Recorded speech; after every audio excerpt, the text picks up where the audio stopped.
Oke, baik teman-teman, kembali lagi bersama saya Fadli Trigar Purba di zona investigasi, di mana fakta kita bongkar tanpa ditutup.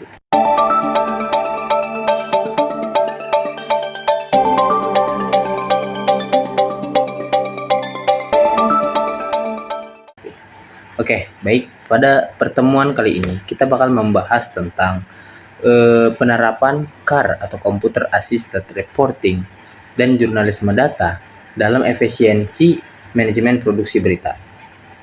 Nah, baik. Yang pertama kita bakal membahas tentang penerapan CAR di dalam efisiensi produksi sebuah berita.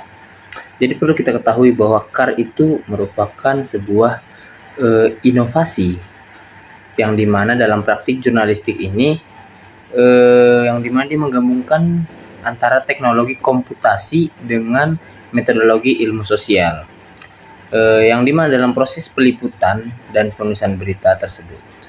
Nah, dalam hal ini CAR itu bukan sekedar tools untuk mempercepat redaksi, akan tetapi juga mencerminkan tentang pergeseran epistemologi dalam cara seorang jurnalis, seorang wartawan untuk memahami dan membangun realitas berita.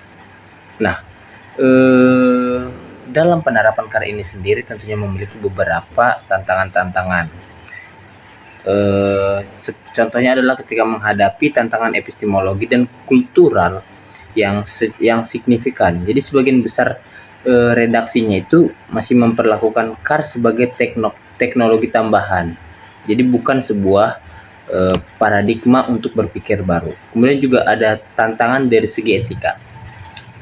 Di zaman datafication ini, di mana informasi publik ini banyak diperoleh melalui web scraping atau kebocoran dokumen digital.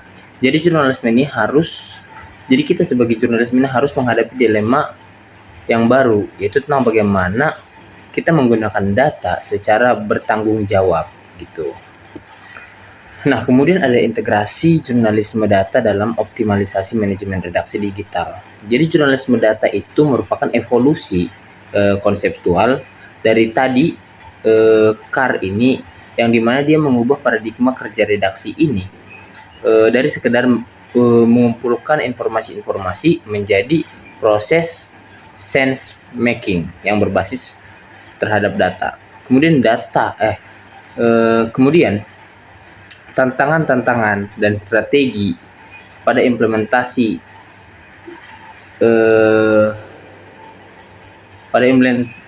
di divisi pemberitaan ini, yaitu tentang penerapan CAR dan jurnalisme data di Indonesia ini menghadapi tantangan yang multidimensional, yang dimana ini mencakup aspek struktural, kemudian kultural, dan terakhir itu ada manajerial.